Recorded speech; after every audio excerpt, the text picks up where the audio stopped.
Welcome to the New Books Network. Hi, everyone. Welcome back to the Diplomatic History channel here at New Books Network. My name is Grant Golub, and I'll be your host for today's episode. I'm a PhD candidate in the Department of International History at the London School of Economics and Political Science in the UK. My guest today is Professor Marc Gallicchio, and we're here to talk about his book, which came out a little over a year ago, but during the pandemic, time has become so distorted that it feels like it just came out yesterday. And the title of that book is Unconditional: The Japanese Surrender in World War II.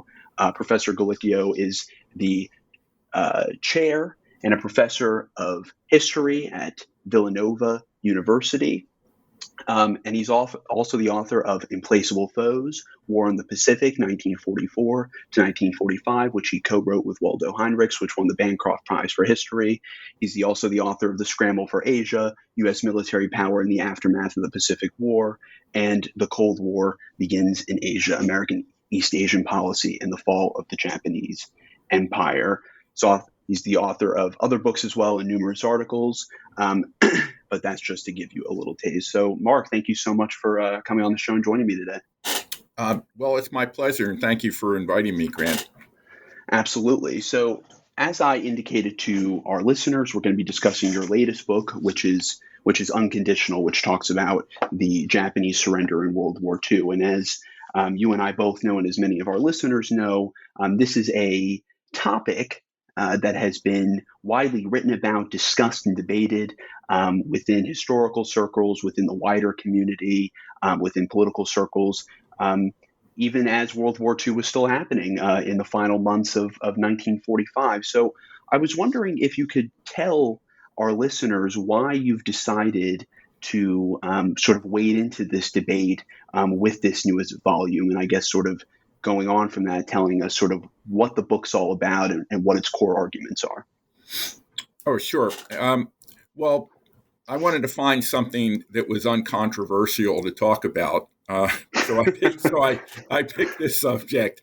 Actually, I've been at work on this for longer than I wish to say, but I originally started thinking about this issue of unconditional surrender when I was writing my dissertation, of all things, because I noticed at that time within the Truman administration, there had been a debate over whether or not the United States should modify this policy of unconditional surrender. And at the time, I thought it was a kind of an internal discussion that was taking place. But over the years, I came to realize that it was really much broader than that the public participated in it, and that it was actually very partisan in the way people lined up on this issue. And that really interested me because the nature of that partisanship was very different from what we would imagine would be the case if we were looking back at it from today. I mean, I think many of your listeners probably are aware of the great controversy over the Enola Gay exhibit at the Smithsonian. And at that time, it was the sort of so-called liberal or left-wing revisionist who had criticized the policy of unconditional surrender in that museum display, in the narrative for the museum. And conservatives defended the policy of unconditional surrender and just denounced the idea that the Japanese were ever ready to surrender and all of the rest. And what struck me about that was that in 1945, when this debate took place, the sides were completely reversed. It was, if you were a liberal, that was a pretty good predictor of where you stood on unconditional surrender, and you were for it in almost every instance. If you were a New Dealer, you were for imposing this policy on Japan. And if you were a conservative, and particularly a Republican, you were against it. And to me, I mean, it just seemed like, I forget who it is. I think it's the writer George Eliot who says that history does repeat itself, but not without a change of costume. Um, and it seemed to me that the actors in this one not only changed costume, but they exchanged the script that they were reading from. And that really struck me as a kind of an interesting phenomenon that indicated we really didn't have a good idea of what this debate was all about in the summer of 1945, that it had been greatly, in the latter part of the 20th century and the early 21st century, it had been greatly influenced by the debates and the culture wars of that moment, and had become detached in a way from the way the actors at the time perceived the issue. And so, my goal was to try and recover that lost history. And that meant sort of emphasizing the ideological and partisan nature of the policy and kind of getting into the domestic politics of that period. And so that's Right. what I sought to do in the book. Yeah, it's really interesting. I think that in recent, I mean, even just within the last year, there's been several new books published on various aspects of either this period or the war in particular. And I think what's really interesting is that World War II is something that where we think, how could we possibly learn anything new or different at this point? Because this is arguably the most widely written about topic in world history, and a lot of people would not unreasonably say, oh, well, we've sort of figured everything out that we need to know. I mean, how could there be anything new? And so it's very refreshing when books like yours come along and sort of force us to rethink or reconsider things that we thought we knew, especially a topic as heatedly debated as the final months of World War II, because that brings us, of course, to the debates over the atomic bombings, which this book is not necessarily about at all. It's about much more than that, but of course it plays a key part. I was wondering, though, before we sort of get more into the heart of the book, if you could explain to our listeners what exactly unconditional surrender it is, what unconditional surrender is. Where does it come from? Who sort of came up with it? How is that different from perhaps previous surrenders in other big wars like World War I?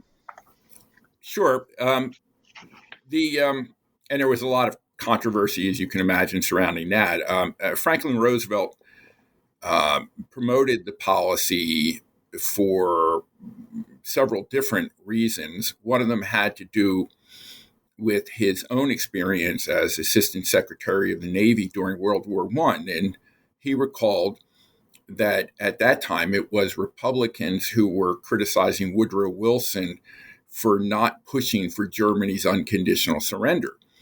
So one reason then for supporting that policy in World War II would be, one might expect, to sort of inoculate the administration from any kind of assault from Republicans on this issue of war termination.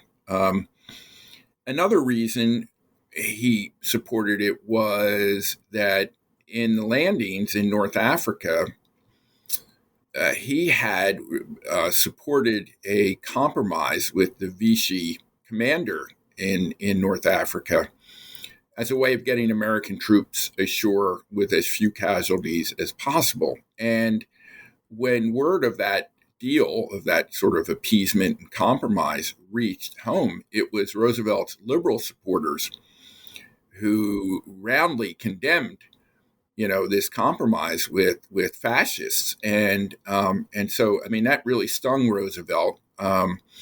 He was convinced of the rightness of the decision he had made at the time.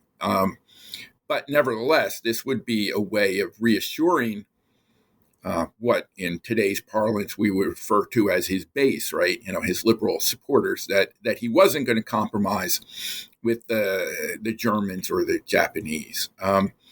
And the policy had been worked on and was recommended by a post-war advisory committee that the president had created. So this kind of bubbled up from the bureaucratic machinery that he had created. And he was able to get the support of the Joint Chiefs for that, who initially welcomed the policy because it provided a nice, handy sort of bumper sticker size rallying cry for the American public.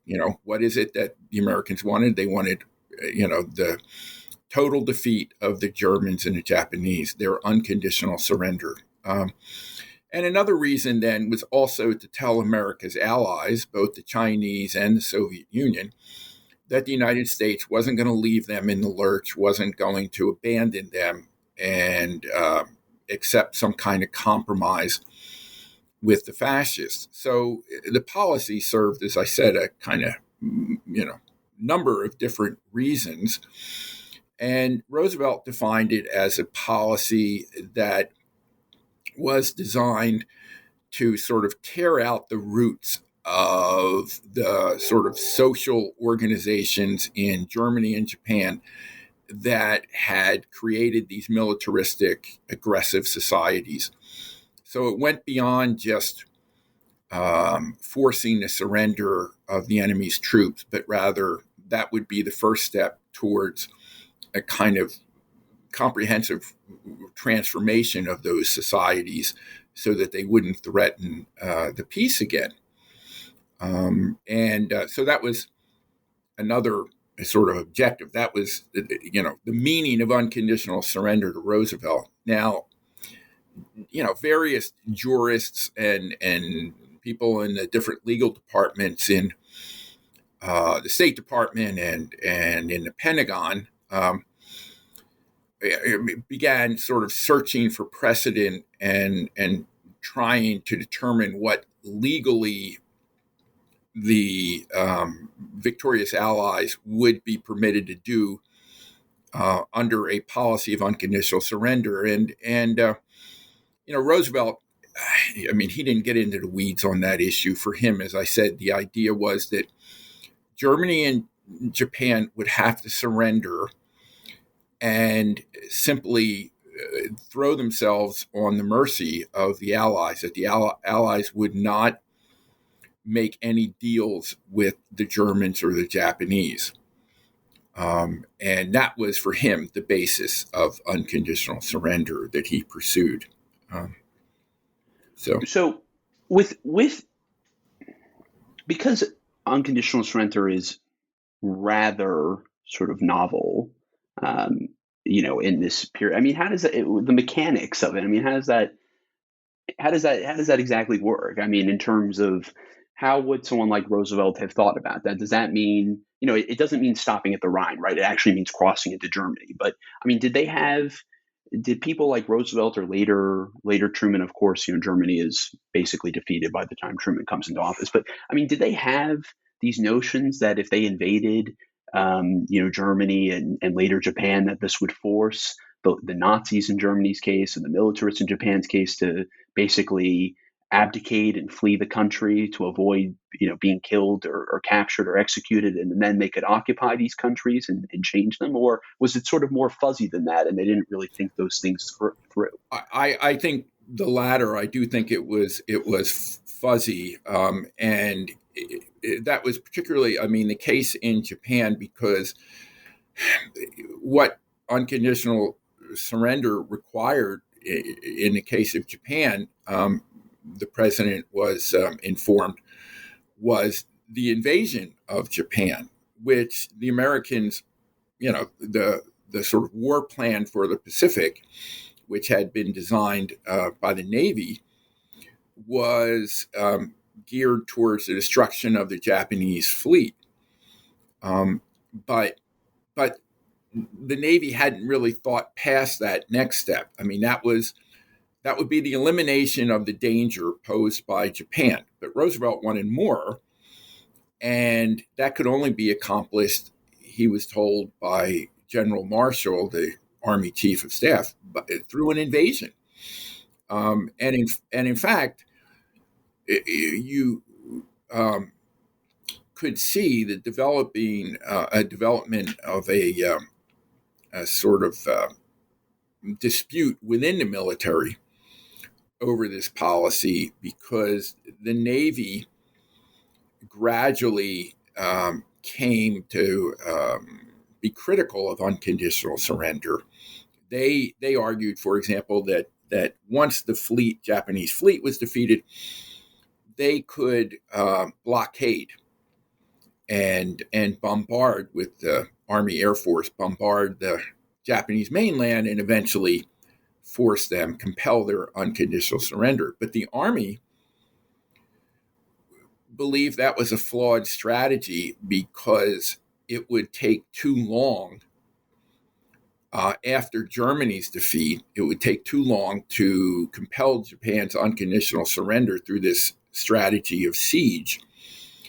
And the Army was concerned that the American public would basically lose interest in the war, would not be willing to continue to support this huge military effort that would be required, and to maintain a siege. And they were afraid that in those circumstances, the Japanese would be able to drag things out and ultimately get the Americans to come to the table and settle for something less than unconditional surrender.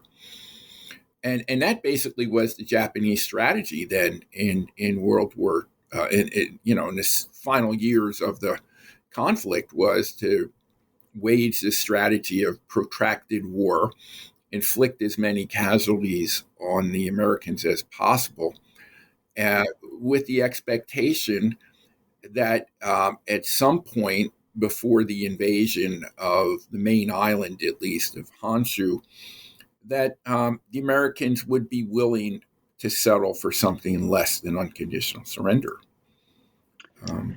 Yeah. So I mean, it's interesting here that unconditional surrender sounds like it's really clear cut, right? But I mean, what we're sort of quickly gleaning from this conversation is that it's actually incredibly complicated, and not only does it create a whole host of problems that wouldn't have existed with sort of more traditional forms of surrender, but it doesn't, in a lot of ways, doesn't really solve a lot of the problems that more traditional forms of surrender posed, and that Roosevelt and later Truman were trying to sort of solve with this kind of policy, because it sort of created a lot of new diplomatic and political and logistical questions that had not really been confronted before, and so that's what's really fascinating about this policy.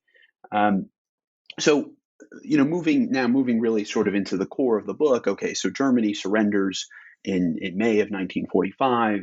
Hitler commits suicide at the end of April, along with a lot of leading Nazis, and then the rest of them either flee Germany, they're captured or killed, and the Allies win the war in Europe, and then proceed to occupy Germany. But at the same time, days before this happened, Franklin Roosevelt, who had been president of the United States for 12 years, dies in his vacation home in Warm Springs, Georgia, and his vice president, Harry Truman, ascends to the presidency and occupies the Oval Office. So, Truman inherits this policy from his predecessor Roosevelt of unconditional surrender.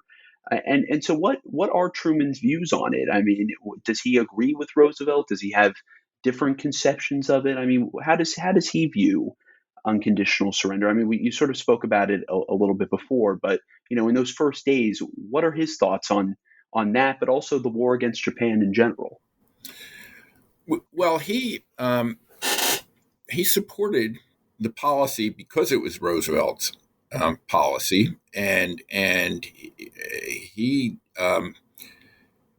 recognized very quickly that at least at the moment when he ascended to the presidency, that's what the American people wanted. I mean, he gave this speech to Congress shortly after Roosevelt died, and he said our goal remains unconditional surrender of Japan, and that line got the most applause. of any one that he uttered in that speech, and that was not lost on him. That this was something that, at the moment at least, the public seemed to want. But the public and Congress, as it turns out, wanted several things, and some of them were contradictory. What they wanted was to speed, no surprise there. They wanted to speed up this process of demobilization, which began with the German surrender, and they wanted to bring the boys home.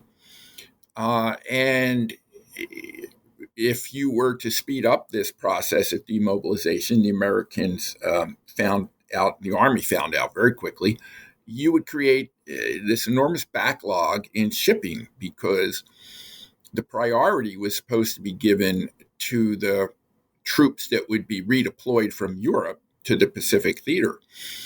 And the public was basically saying, no, we want those ships to be used to bring the veterans of the European theater who were eligible for discharge, to bring them home as quickly as possible. And so you began to have this tension almost immediately. And added to that was this growing concern about the state of the economy in the United States. And Truman was getting warnings that if the United States didn't begin this process of reconversion soon, it would not be prepared. The economy would not be prepared to adapt once the war was over, and that they would face this sort of recession or possibly depression-like, set of conditions. And Truman, I think, as probably most people listening know, I mean, he had weathered those the conditions after World War I, right? His haberdashery went out of business, and so he understood what he was being told, and yet the Army insisted that, in particularly the Army and Undersecretary of the Army Robert Patterson was adamant about this, that they could not sort of relent. They couldn't ease up on Japan in any way, and that meant no reconversion. It meant no releasing specially skilled soldiers to help sectors of the economy like the railroads, for example, that needed skilled workers back. And Truman, for the time being, sided with Patterson on that issue. But during the summer, you had this tension then building between, the public's demand for bring the soldiers home, but also this growing desire to begin reconversion in the economy. And yet, Truman was sticking to this policy that would result in the invasion of Japan. And so he was sort of riding it out at that time. And it's at that moment, I mean, in those moments in early summer of 45, that some of the highest ranking officials in the administration began to try to persuade Truman to modify unconditional surrender. And I mentioned Henry Stimson, and who was Secretary of War, and Joseph Grew, the Undersecretary of State, former ambassador to Japan. Both of them, very conservative establishment figures, Republican, identified with the Republican Party, and they were telling Truman that the problem with Japan was really this problem of this militaristic class that existed, and if you kind of scrape that away, then Japan will be okay. That there were these moderates who had been suppressed by the militarists, and the emperor was on the side of the moderates.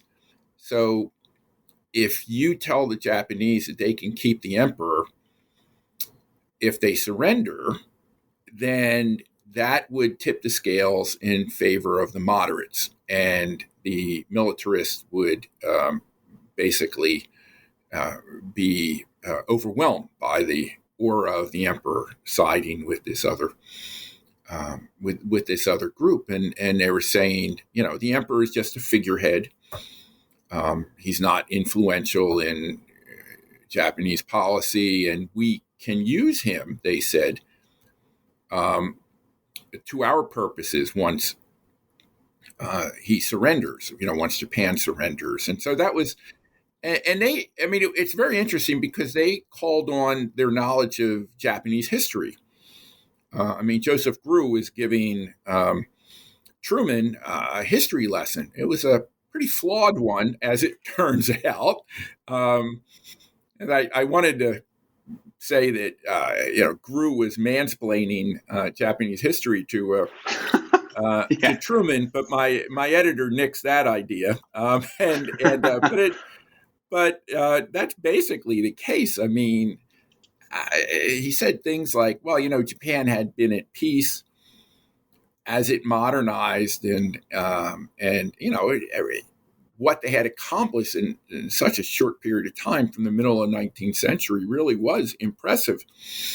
And he said, and the emperor was responsible for that, the Meiji emperor, and he neglected to say that, Japan had gone to war with China, had gone to war with Russia, had occupied Korea and Taiwan and colonized those areas. And it kind of, sort of buried the lead there. Truman at that point was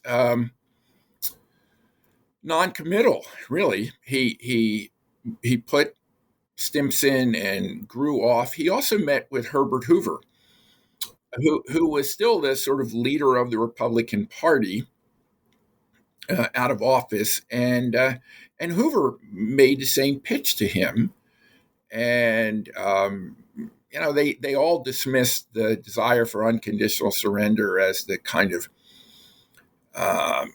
this sort of passionate, sort of violent yearnings of uneducated masses and who wanted revenge, and so they were kind of very dismissive of anybody who thought that there was more to this sort of militarism in Japan than the generals, some admirals, but generals who had kind of taken over, and that's, Hoover continues that. He even suggested that the United States should let the Japanese keep Korea and Taiwan because the Japanese had done such a good job of civilizing those places, I think, Truman had met with Hoover because he wanted the former president's input on the food problem. I don't think he was looking for political advice from Herbert Hoover. No, definitely doesn't seem like it. Hoover comes away from that thinking that he later claimed Truman told him he was going to modify unconditional surrender.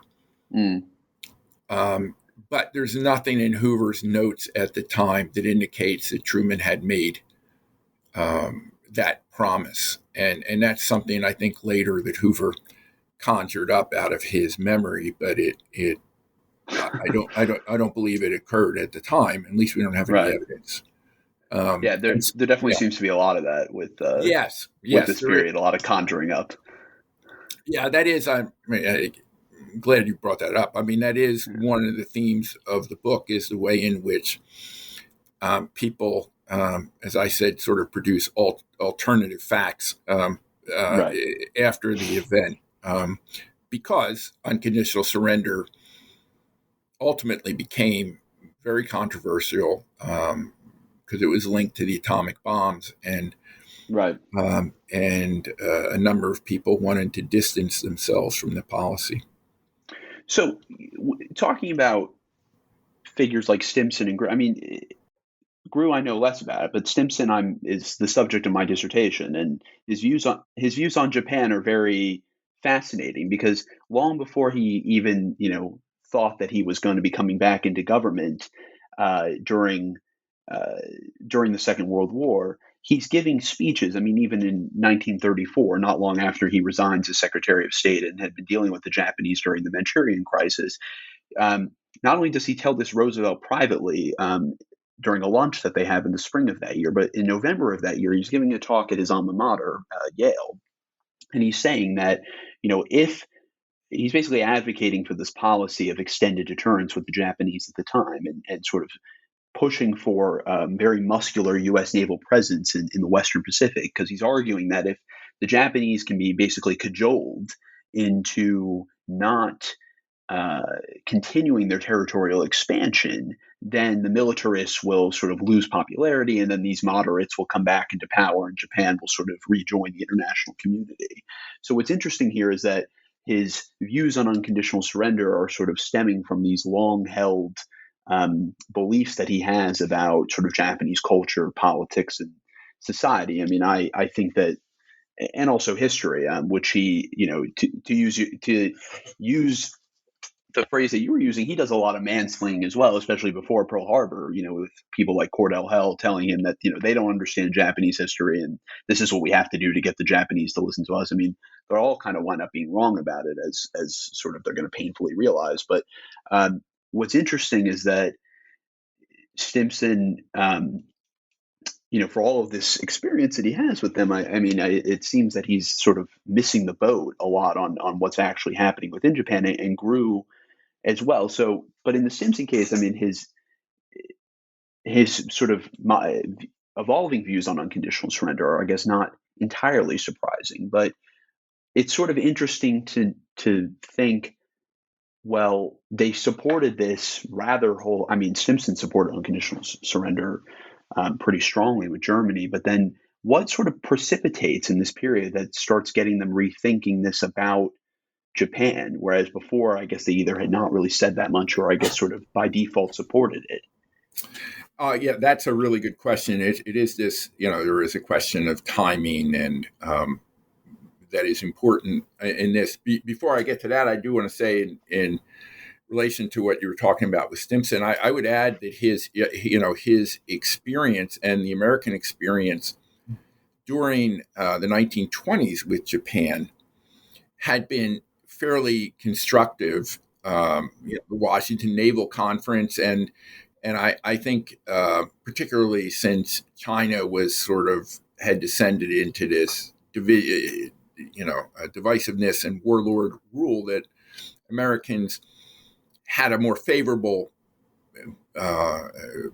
perception of Japan in the 1920s.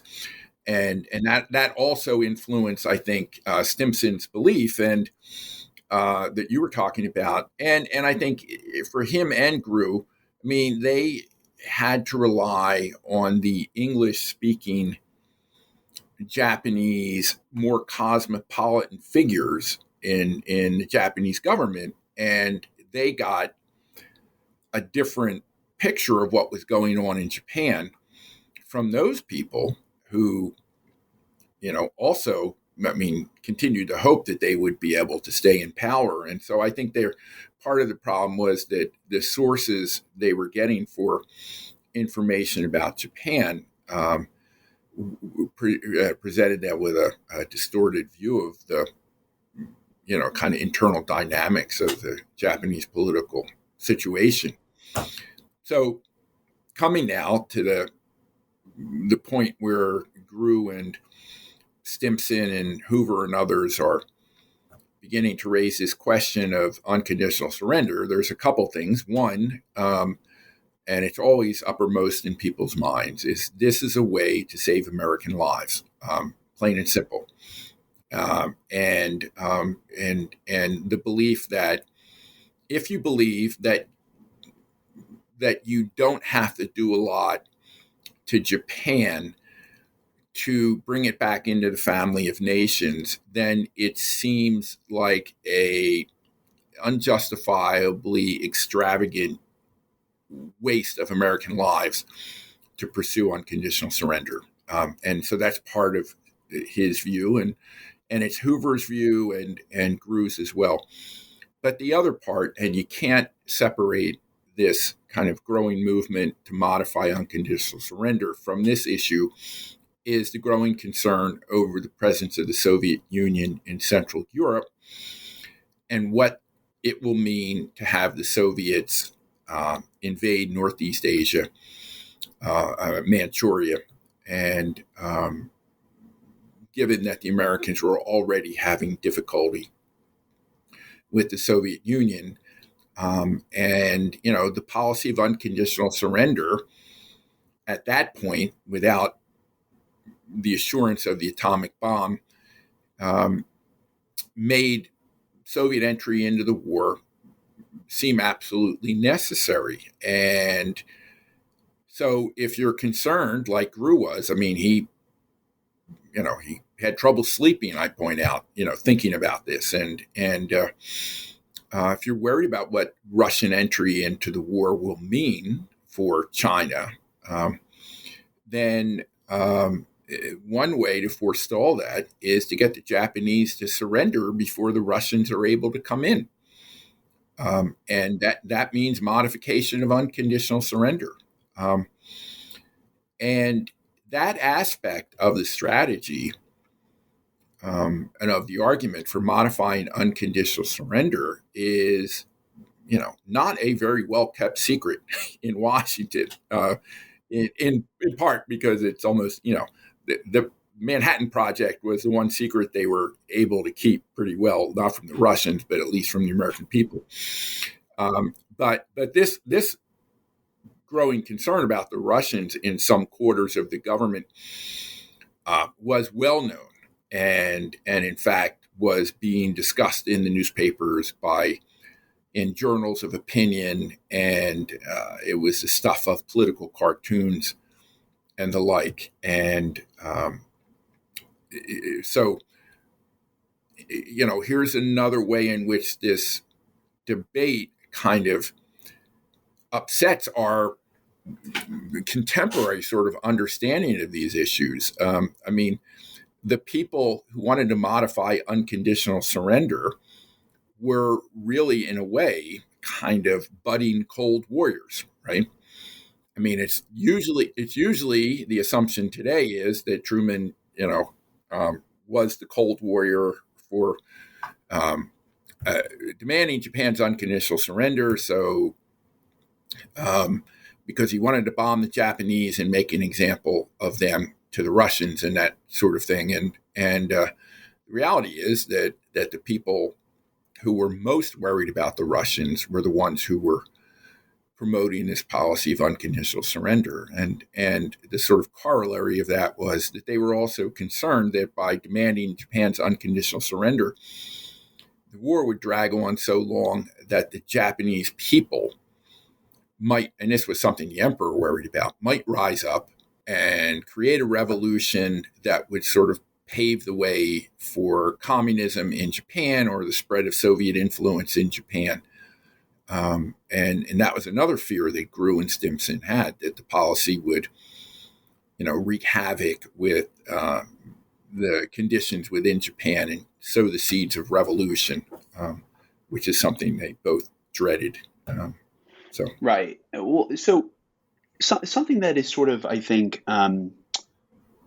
fuzzy about those who were sort of concerned about this is because one of the things that, as we know, that Roosevelt was sort of pushing the Soviets on, and Stalin in particular in their face-to-face meetings, was Soviet entry into the war against Japan. Right. I mean, this is a huge demand that Roosevelt has of Stalin, both in Tehran and at Yalta, and Stalin sort of keeps, pushing it off.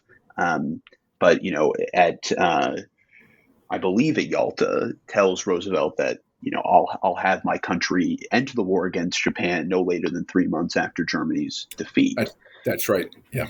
So why is it then that, I mean, because a lot of the people who were surrounding Truman were also surrounding Roosevelt. I mean, and Truman explicitly, made sure that he kept as many people as possible, so that he could sort of continue Roosevelt's policies, to the greatest extent that he desired, which, as you were sort of indicating, was to a rather large extent.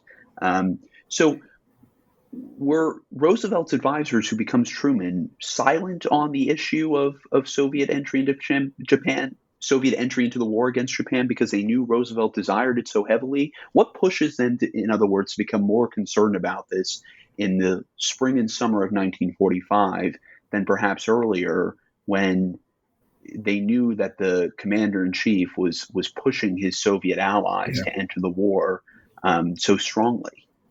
Well, I think part of it has to do with the reality of the situation in 1944, when Americans were taking heavy casualties after landing in Normandy and fighting, and especially after the war. They were hoping they might be able to wrap things up by the end of 1945, and of course or 44 rather, and that didn't turn out to be the case. I mean, at that moment, the Soviet Union seems indispensable, and there's little point in sort of arguing that the Americans don't need them against Japan, and at that point. But I think once the situation,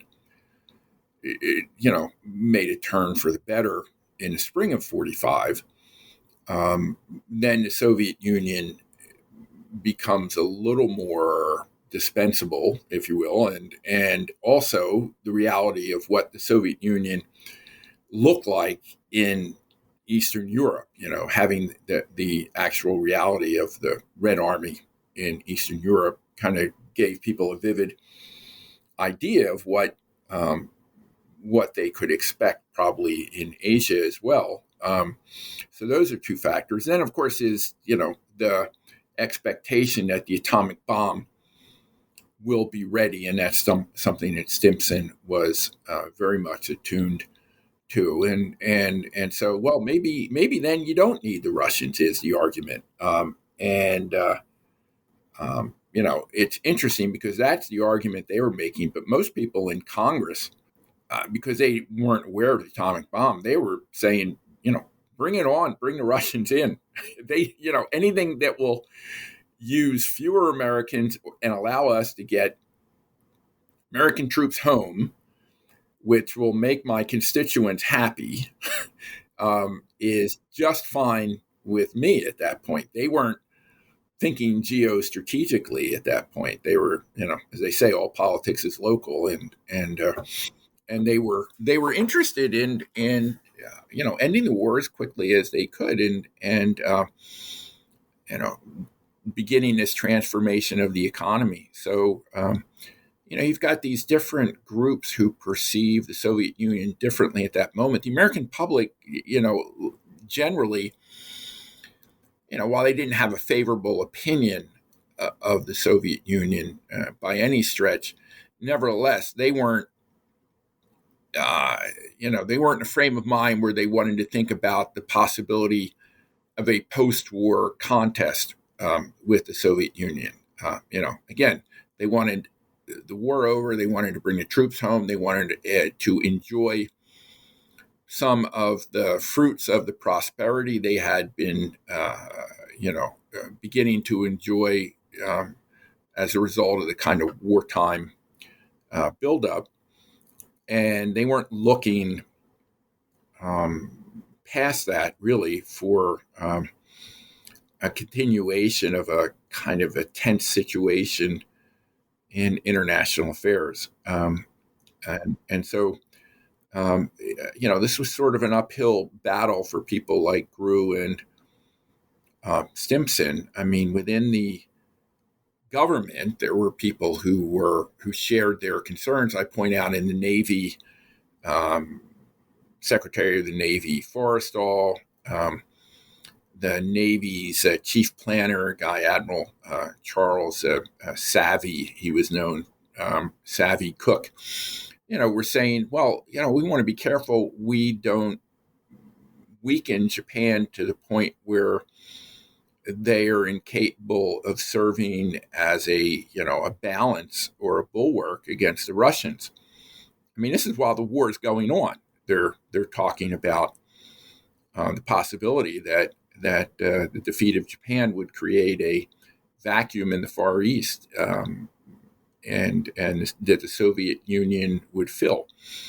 I mean, that's not a conversation that the American public would want to hear, at Right. that point. Right. And so for Cook and Forrestal, they sought to modify unconditional surrender. And again, it's linked to this idea of what the reality of Soviet intervention might be like. So, okay, so this debate is happening within the U.S. government. In the weeks after Germany's demise, you have different groups of advisors, arguing for different things. I think that much is clear. But Truman is sort of, as you write in the book, is keeping his counsel close. He's not really clearly expressing his views. He sort of gives these vague acknowledgments of his advisors' recommendations, which makes them think that they agree, which is something that Roosevelt also used to do, which I thought was an interesting thing to note. And so, we're getting now to, moving ahead a little bit to the Potsdam Conference in July of 1945. And so Truman for the first time is meeting with Joseph Stalin and with Churchill, of course, and then Churchill's going to, of course, lose the 1945 general election in Britain, the first one in 10 years, and is going to be replaced as prime minister by his wartime deputy and also leader of the Labor Party, Clement Attlee. So how did the conversations around unconditional surrender play out at Potsdam? Because, of course, unconditional surrender is a major part of the Potsdam Declaration to Japan later. So what are the discussions revolving around that exactly? Yeah. Well, Stimson sort of invites himself to Potsdam and brings with him a copy of this draft that a committee he headed. Was actually the Assistant Secretary John McCloy, but they produced in conjunction with some Army staff officers, this what becomes known as the Potsdam Declaration, and it contains this controversial pledge that if the Japanese surrender, they will be able to choose a government of their own, including one that consists of the present dynasty. And that kind of still leaves a little vague as to whether it means Hirohito or maybe his son or one of his siblings or something. But it leaves the imperial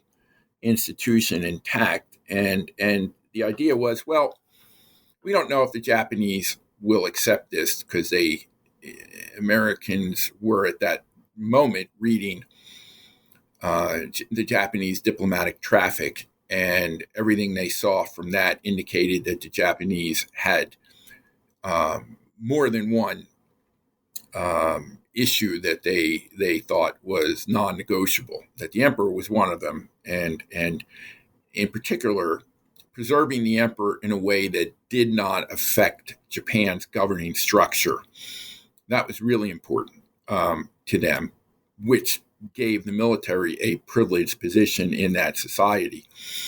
And they wanted to disarm themselves. They wanted to try their own war criminals, and they didn't want an occupation of Japan. Those were conditions that the Japanese thought were sort of irreducible. I mean, they would not accept anything less than that. And so, the Americans are thinking, well, those people who advocated making this promise on the emperor, they said, well, it might not work, but it's worth a try. Truman and his new Secretary of State, former senator and Supreme Court Justice, and James Burns, they delete that pledge, that promise from the Potsdam Declaration. And in its place, just say Japan will be able to have a government of its own choosing so long as it is clear to the Allies that it won't disturb the peace and so on. So there was a lot of back and forth on that at Potsdam that very issue. And in the end, Truman declined to make any promise on the fate of the emperor. And there's no question that having the atomic bomb at that point made that decision a little bit easier for him to make, thinking, well, we're presenting what are some pretty reasonable terms to the Japanese, because it promised the Japanese that the Americans, weren't going to destroy the Japanese as a people, that they were going to strengthen democratic tendencies. They were going to welcome the Japanese back into the family of nations at some point. So this wasn't, they weren't going to sort of attempt to, completely destroy Japan and salt the earth. So, it was, as I say, a fairly lenient look at what the Japanese could expect, certainly a lot more lenient than the Japanese ever, anything they ever did in the areas they occupied during the war. But it didn't have that one clause. But, still Truman's thinking, okay, maybe the atomic bomb will make them see the reasonableness of this offer at that point. So he was surprised when, after both atomic bombs and Russian entry into the war, the Japanese on August 10th sent this message, well, we're willing to surrender we're willing to accept the terms of the Potsdam Declaration, so long as they don't prejudice the prerogatives of the emperor as the sovereign ruler of Japan. And, people quickly realized that those prerogatives were kind of significant. Although at that moment, Stimson was willing to accept that, and so was Admiral William Leahy, who had been FDR's representative on the Joint Chiefs, and they were both saying, "Yeah, let's take it. That's a good deal." And Burns, in his he later said, "Well, Leahy had convinced Truman at that moment to accept it, and I had to convince him, that it would be a bad idea." But again, there's no indication that Truman had actually been willing to accept the terms that the Japanese gave. And we find out then in these days between the American reply, which is to say the emperor will be subject to the commander-in-chief of the Allied forces, which implies that the emperor will be around, but it doesn't say for how long, right? And while Americans are anxiously waiting for what it is the Japanese will do, Truman makes it clear to two senators, one of them is Mike Mansfield, that he thinks Hirohito is as guilty as Mussolini and Hitler. And he's trying to weasel out of it now. That's his view of things. And I suggest, well, that was his view all along, that he did not believe Grew when Grew told him, well, the emperor's, uninvolved and all the rest. And I don't know, and I said, I don't know where he got that idea from.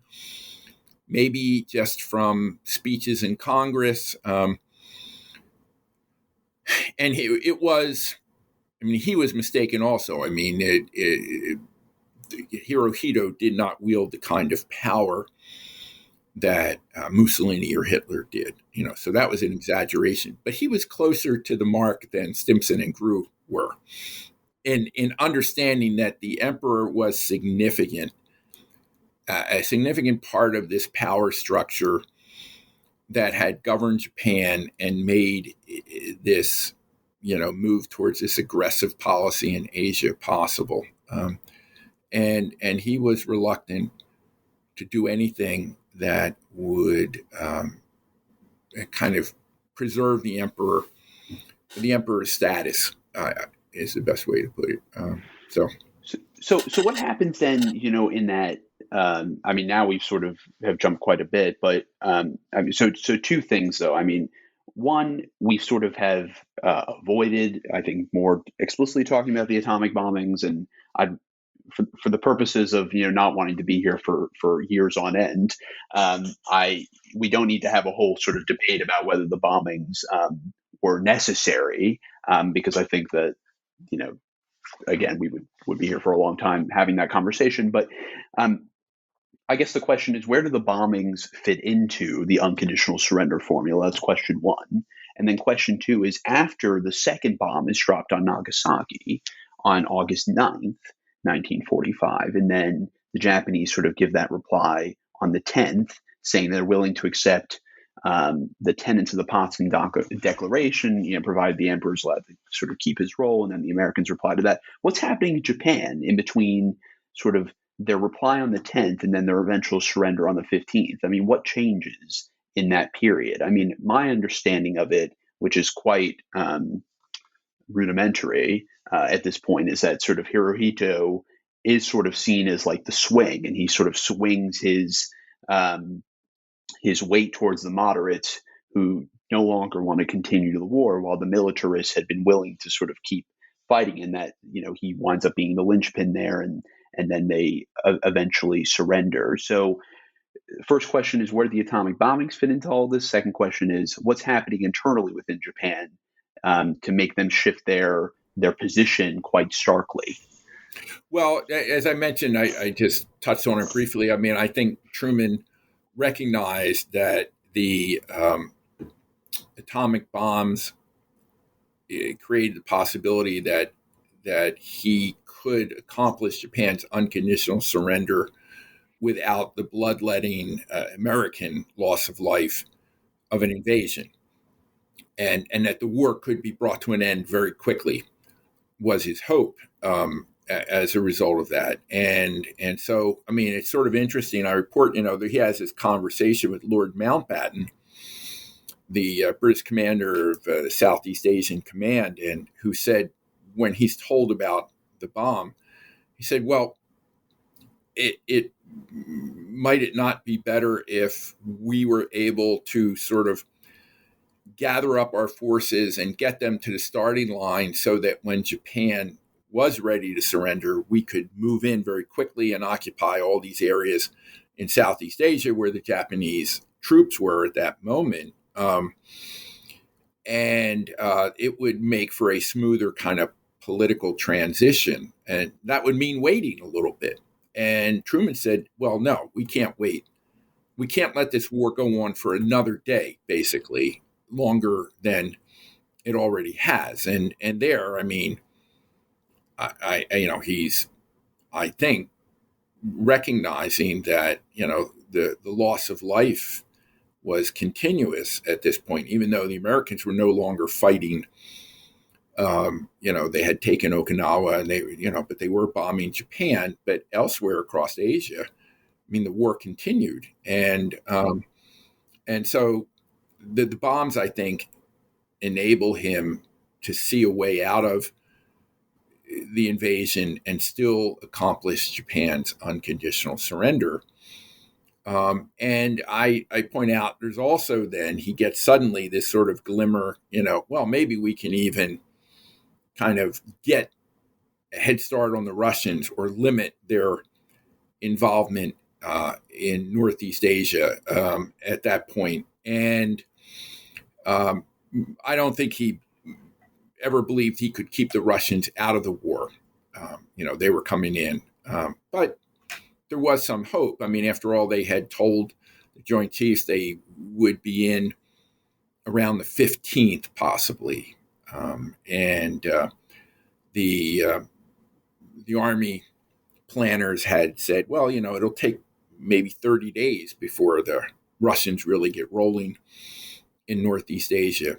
So if you have that information, you might think, well, we might be in a better position to, forestall Soviet gains in Northeast Asia. But again, that was not the primary motivation. I do, believe, I think with a lot of other historians, the concern was to save lives that would be lost in an invasion, and at the same time achieve, the principal war aim of unconditional surrender. And I point out, subsequent to that, Truman makes it very clear that he understood unconditional surrender as the first step in a process of remaking Japan.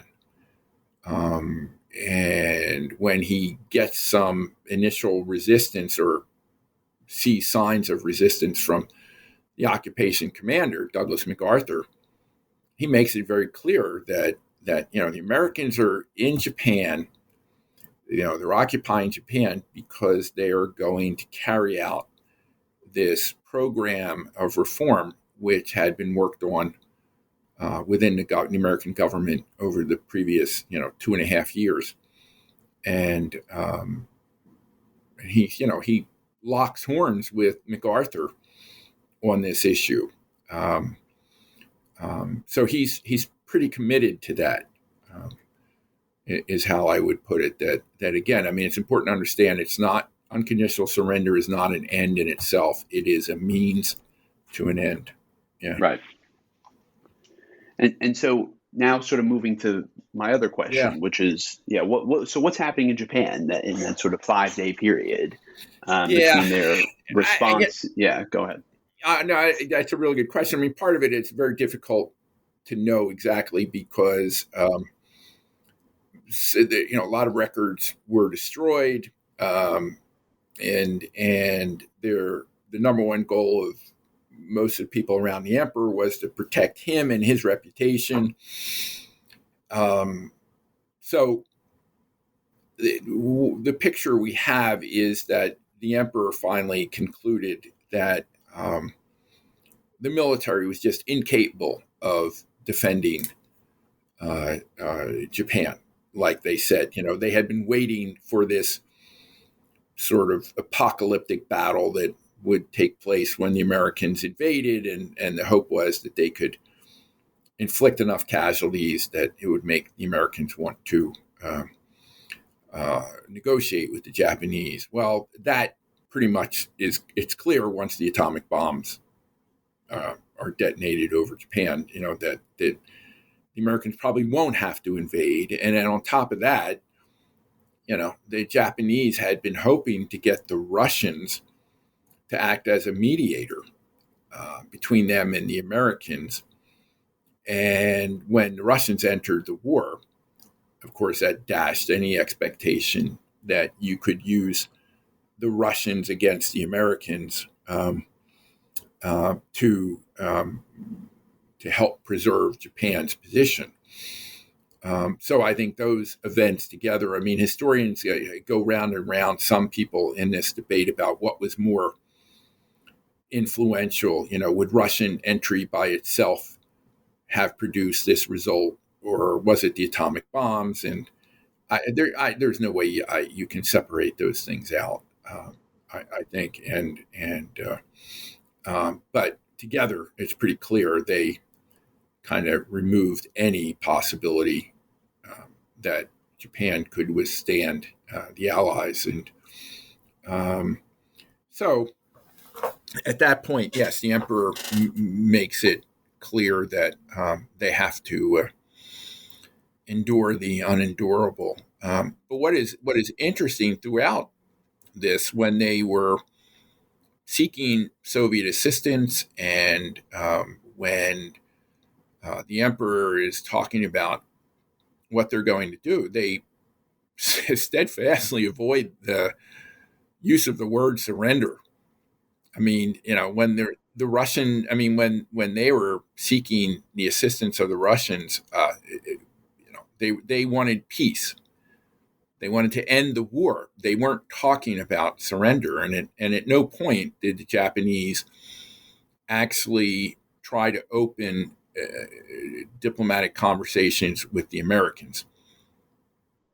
There was, no thought of that at all. There are a few of these historians refer to them as the peace entrepreneurs, these kind of lower level officials in Europe who were broaching the subject with intermediaries and, hoping that they could begin some kind of conversation with American representatives. And every one of them gets sort of, jerked back by, Tokyo and told, don't pursue this. Don't think for a minute that, we're going to negotiate with the Americans. And so, they were left with the Russians, basically. Right. Switching gears a little bit, just to talk about, sort of the domestic politics of all this, which I thought was a very sort of interesting side of this. That is, I think, as you rightfully point out, really often left out of this whole story is that something that really sort of struck me was that the Republicans at the time were really against unconditional surrender, and this sort of was, I guess maybe unsurprisingly from a contemporary standpoint, just sort of another, partisan flashpoint. But I think at the same time, their opposition to unconditional surrender, in part from their Republicans and Truman as a Democrat, it was a little perplexing because they had so loudly and so vociferously had condemned Roosevelt after the Yalta conference, in saying that Roosevelt had sold out Eastern Europe to to the Soviets, and they were, I guess, in other words, really sort of condemning his more conciliatory policies towards them. But then in this case, I mean, again, they're very, or not again, but they're very different contexts, of course. But I guess on that, to some extent, you would think that they would be more supportive of this because they wouldn't want the Soviets to try and get involved in the war against Japan at all to give them any leverage in deciding the post-war balance there. Well, that's why they favored modification of unconditional surrender. If you get the Japanese to surrender quickly, it keeps the Russians out. I mean, they didn't want to be conciliatory towards the Russians, but they were willing to be conciliatory towards the Japanese, in effect. I mean, that's how it comes down. And again, I mean, they had multiple reasons, just like Roosevelt did. So I think what happens is after the war, because the policy is associated with Roosevelt, when the American position in Asia is, eroded by the Chinese Communist victory and then the sort of outbreak of the Korean War. And, there's this image of this kind of red tide seeping down over Asia from the Soviet Union. People begin to ask, how did that happen? And part of the explanation that the Republicans give is that these communist sympathizers or agents in the Roosevelt administration, which after all was, they said, socialistic, was sympathetic to the communists, and those people then, engineered American policy in a way that made it possible for the Russians to gain maximum advantage in the post-war world. And one of the ways they did that, according to these critics, was to promote the policy of unconditional surrender. They said, can't you see unconditional surrender? It prolonged the war, made it possible for the Russians to get into the war. It threatened the possibility of revolution in Japan, which was a Russian objective as well. And after all, the American Communist Party supported unconditional surrender because the Soviets did, and therefore this was a policy. I mean, Hoover makes this accusation, but others do too. They, in writing, in I think it's Arthur Kroc, who refers to the pink publications, as he calls them, that were calling for unconditional surrender. Meaning they weren't quite red like communists, but they were close. And so you get this school of thought then. It's a kind of subset of the, Joseph McCarthy who lost China argument, is that unconditional surrender was part of that program to drag out the war and create maximum advantage for the Soviet Union, and hinder China, Chinese nationalists and so on. And I cite these various books that are published in the post-war period that are making this argument in ways in which that argument gets recycled, and right down to the John Birch Society today. So it's that wing of the but it's Herbert Hoover who makes that argument, and Douglas MacArthur ultimately, and some other people, otherwise sort of credible people. And in order to make that argument, they have to accept, evidence that is clearly, false, manufactured. One argument is that the Japanese were actually ready to surrender in February of 1945, and that message had been conveyed to Roosevelt, but he ignored it because he wanted the Russians to come in the war. Right, that's the argument. There's no evidence for that. I mean, the idea is absurd, but it gets traction within this community of scholars. I mean, it is a conspiratorial outlook, but these people are producing, well-sourced books. I mean, they're footnoted. They have a bibliography. They're using government documents and everything. So they have the kind of look of a scholarly critique, but as I say, they're not at all critical about the evidence that they're using. Yes, yeah. And I was going to say just an absolute classic of books like that, both of the period and more contemporarily as well. Yeah. My final question, though, is building off of this, which is, given all of the, sort of works like this, that have, been sort of distorting our understanding of the ending of World War II, and specifically with, unconditional surrender. My final question is, sort of looking back on this period from our present moment at the end of 2021, how should we remember unconditional surrender and its role in ending World War II? How has it, I guess, impacted our understanding of the war, and how should we properly remember it, sort of moving forward? Yeah, well, that's a huge question. You said you wanted to get out of here in a minute or two, huh? Well, I think it's important to understand, as I mentioned before, that unconditional surrender was a prerequisite for what it was the Americans intended to do in Japan, and my refuge for this is the eminent scholar of modern Japan, John Dower, who I cite as saying, everything that was done in the occupation, and there was a lot that was done constructive. I mean, it's hardly an unalloyed success, but it is, as these things go, pretty successful, and he says, it would not have been possible without unconditional surrender and the unconditional authority that the Americans had.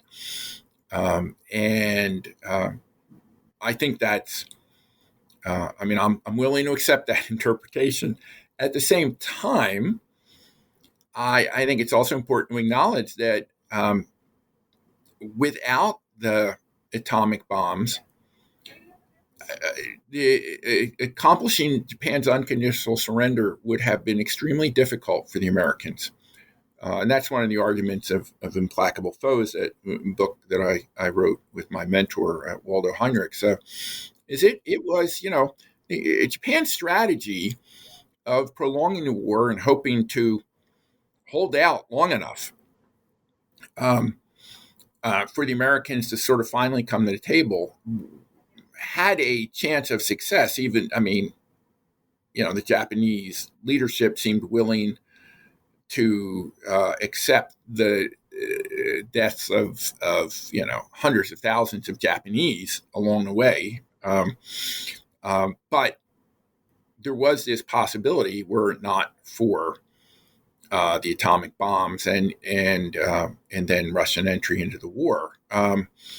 So that raises the question of I think the trend. This is Russell Weigley, another one of my advisors, the American late Russell Weigley, American military historian, had pointed out that the tendency in modern warfare was to sort of lose its ability to produce acceptable results, or results that with a conclusion that would be acceptable to the people fighting and even to the victors.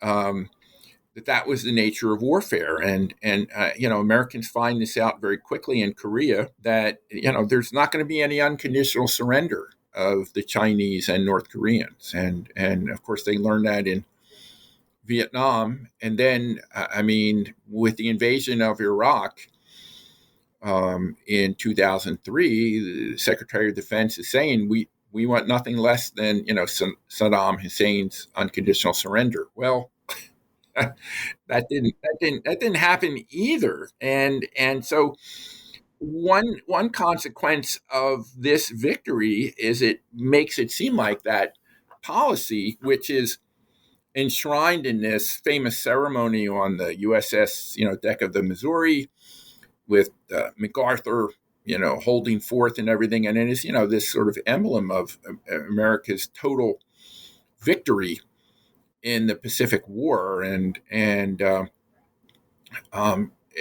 that very moment, that's it's illusory. I mean, it's not going to happen again.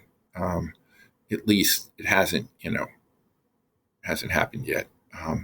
That unconditional surrender becomes unachievable. In part because Americans aren't going to use. They realize very quickly they can't use atomic weapons again. They couldn't use them in Vietnam, and so there is this sort of paradox with the achievement of unconditional surrender then as well. Right. Well, I think that's a great place to end our conversation. So, Marc, I want to say thank you so much for joining me on the podcast today. I really enjoyed talking with you. The book is Unconditional: The Japanese Surrender in World War II, which was published in September 2020 by Oxford University Press. Marc, thank you so much again. Really illuminating, really insightful conversation. You're welcome. I really enjoyed the conversation. Thank you. All right. Thanks, Marc. Bye-bye.